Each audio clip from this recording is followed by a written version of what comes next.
இயேசு கிறிஸ்து சொல்லுகிறார், பொருட்கள் மேலே இருக்கிற ஆசையை குறித்து தேவ பிள்ளைகள் ஜாக்கிரதையாக இருக்க வேண்டும். ஆமென். இந்த உலகத்தில் நாங்கள் வாழ்வதற்கு பொருள்கள் வேண்டும். வேண்டாமா? வேண்டாமா? இப்ப இந்த மைக் வேணும், எனக்கு மைக் இருந்தா தான் உங்களுக்கு பிரசங்கம் பண்ணலாம். இப்ப நான் சொன்ன ஒரு ப்ராஜெக்ட் வேணும் பாட்டு போடுறதுக்கு, அது இருந்தால் தான் உங்களுக்கு இந்த நாங்கள் திரையில பாடல்களை போட முடியும். அதே போல உங்களுடைய வீட்டில் உங்களுக்கு ஒரு சைக்கிள் இருந்தா தான் உங்களுக்கு ஓட முடியும். ஒரு மோட்டார் பைக் தேவை, ஒரு கார் தேவை, உங்களுடைய வீட்டில் படுக்கிறதுக்கு ஒரு பாய் தேவை, தலை வைக்கிறதுக்கு ஒரு தலகணி தேவை, உடலை மூடுகிறதுக்கு ஒரு பெட்ஷீட் தேவை, சமைக்கிறதுக்கு ஒரு சட்டிபானை தேவை. இப்படி பொருட்கள் இல்லாமல் ஒரு மனுஷனால் வாழவே முடியாது. பொருள் பண்டம் இல்லாமல் ஒரு மனுஷனால் வாழ முடியாது. ஆமென். ஆகையினால்தான் ஆண்டவர் சொல்லுகிறார், இது உனக்கு அறவே வேண்டாம் என்று சொல்லவில்லை, ஆனால் அந்த பொருட்கள் மேல இருக்கிற ஆசையை குறித்து நீ எச்சரிக்கையாக இருக்க வேண்டும். அல்லேலூயா சொல்லுங்க. அல்லேலூயா. அல்லேலூயா. அல்லேலூயா. அதனால யோவான் ஸ்நானகன் சொல்லுகிறார், 2 உடுப்பு இருந்தால் ஒன்றை ஒருவனுக்கு கொடுத்து விடு. அல்லேலூயா சொல்லுங்க. எனக்கு அருமையானவர்களே, பொருள் எங்களுக்கு தேவை. அது எவ்வளவுக்கு அதிகமாய் பெருகுகிறதோ அதை ஆண்டவற்ற நாமத்துக்காக நாங்கள் பயன்படுத்த வேண்டும். ஆமென். அல்லேலூயா சொல்லுங்க. அல்லேலூயா. கையெழுத்து சொல்லுங்க. அல்லேலூயா. அல்லேலூயா. தேவன் உங்களுக்கு அதிகமாய் பொருளை கொடுத்திருக்கிறாரா?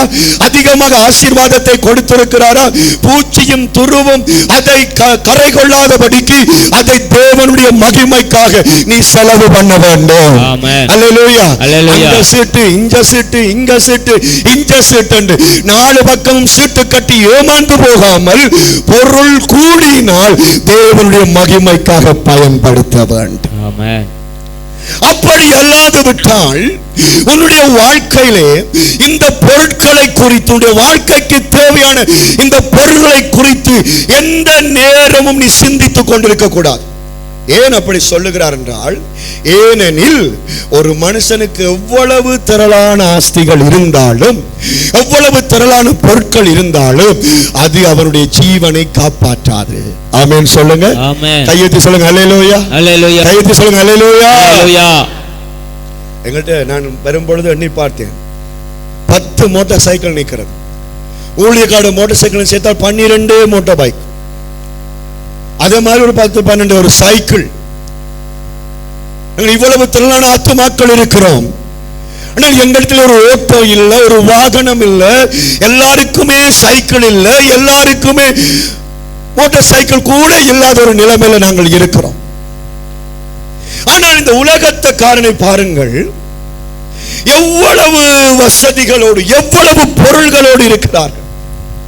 எந்த காரை ஓடுறது என்று தெரியாம இருக்கிறாங்க, எந்த வாகனத்தை பயன்படுத்துகிறன்னு தெரியாம இருக்கிறாங்க, ஒரு நாளைக்கு எந்த ஹோட்டல்ல சாப்பிடுறது தெரியாம இருக்கிறாங்க. ஆனால் எவ்வளவு ஆஸ்திகள் இருந்தாலும் ஆண்டவர் சொல்லுகிறார், உன் ஜீவனை எடுக்கிற நேரத்தில் என்னட்ட 10 கார் இருக்குது, 5 ஏக்கர் காணி இருக்குது, 5 கோடி காசு இருக்குது, நான் இருக்க போறேன் என்று சொன்னால் நான் உன்னை விட மாட்டேன். அல்லேலூயா. அல்லேலூயா. உன்னுடைய பொருளை காட்டி, உன்னுடைய சொத்துக்களை காட்டி உன்னுடைய ஜீவனை உன்னால் காப்பாற்ற முடியாது. ஆமென். அப்படியே கர்த்தர் என்ன சொல்லுகிறார், உனக்கு இருக்கிறது போதும் என்று இருக்க வேண்டும். ஆமென். உனக்கு இந்த நாட்களில் கர்த்தர் எண்ணத்தை கொடுத்திருக்கிறாரோ அது போதும் என்று வாழ வேண்டும். ஆமென். இன்றைக்கு இந்த ஆசை, பொருட்கள் மேல இருக்கிற வாஞ்சை, வயசு வேறுபாடின்றி ஒவ்வொரு மனுஷனையும் ஆட்கொண்டிருக்கிற இந்த நாட்களிலே கர்த்தர் சொல்லுகிறார், எச்சரிக்கையாக இரு. அல்லேலூயா. அல்லேலூயா. எச்சரிக்கையாக இரு. அல்லேலூயா. உனக்கு தேவன் தந்த காரியங்களோடு திருப்தியாக வாழ வேண்டும். ஆமென். பாருங்கள், உதாரணத்துக்கு ஒரு நாளைக்கு 2000 ரூபாய் உழைக்கிற ஒருவனை போய் கேட்டு பாருங்க, என்ன மாதிரி உங்களோட உழைப்புகளை பற்றி நீங்க என்ன நினைக்கிறீங்க என்றால் அவர் என்ன சொல்லுவார், சும்மா போங்க பாஸ்டர், வெயில் அடி அடியண்டு அடிச்சாலும் 2000 ரூபாய் காசு தருவான், ஒவ்வொரு நாளும் தான் தருவான், கொண்டு வரதுக்குள்ளேயே முடிஞ்சிடும், சேர்த்தும் தரமாட்டான். இந்த அரசாங்க வேலை செய்யறவங்கள் அவங்களுக்கு ஒரு குறையும் இல்லை, மாச சம்பளம் ஓசியில சாப்பிடுறான். நாள் வேலைக்காரனுக்கு யார குத்துது? அரசாங்க வேலைக்காரனை குத்துது. அரசாங்க வேலைக்காரர்கிட்ட போய் கேளுங்க.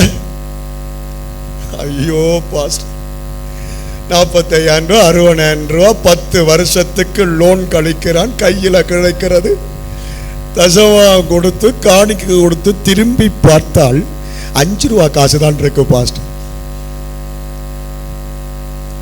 பேசாம ஏதாவது பிசினஸ் பண்ணினா நல்லா இருக்கும். இவ்வளவு படிச்சு அரசாங்க வேலைக்கு சேர்ந்ததை விட ஒரு வியாபாரத்தை செய்திருக்கலாம். ஒரு மரக்கறி கடையை வச்சுக்கலாம், மீனை விற்கலாம், அல்லது ஏதோ ஒரு பிசினஸ் கடையை போடலாம் என்று சொல்லுவாங்க. அவங்கள போய் கேளுங்க, அவங்க ஒரு கதை வச்சிருப்பாங்க. நான் யோசிக்கிறேன் பாஸ்டர், எல்லாத்தையும் போட்டுட்டு கனடாவுக்கு போவோம் என்று சொல்லி. கனடாவுக்கு போன போய் கேளுங்க, ஐயோ ஒருத்தர் மிஞ்ச வந்துடாதீங்க, நான் கதியண்டு வர போறேன். உங்க நாள் சம்பளத்துக்கு வேலை செய்தாலும் பரவாயில்லை. அவன் சொல்லுங்க, அப்படியே சுத்தி வருவான். ஒருத்தருக்கு கூட தாங்கள் செய்கிற வேலையில் ஒரு திருப்தி இல்லை, தங்களுக்கு இருக்கிற பொருளில் ஒரு திருப்தி இல்லை. இது ஆண்டவர் தந்தார், ஆண்டவற்ற நாமத்தில் இன்றைக்கு எனக்கு ஒரு 500 ரூபாய் காசு கிடைத்தது, இன்றைக்கு எனக்கு ஒரு 2 கிலோ அரிசி கிடைத்தது, இதுதான் ஆண்டவர் எனக்கு இன்றைக்கு அளந்த கிருபை என்று திருப்திப்படுகிறது இல்லை. ஆசை ஆசை ஆசை. அதனால கர்த்தர் சொல்லுகிறார், பொருள் ஆசையை குறித்து எச்சரிக்கையாக இரு. அல்லேலூயா, அல்லேலூயா. கையெட்டி சொல்லுங்க, அல்லேலூயா. உனக்கு பொருள் தேவை, உனக்கு பணம் தேவை, உனக்கு பண்டங்கள் தேவை, ஆனால் அதற்கு ஒரு கட்டுப்பாடு இருக்க வேண்டும் என்று கர்த்தர் விரும்புகிறார். ஆமென். அல்லேலூயா, அல்லேலூயா.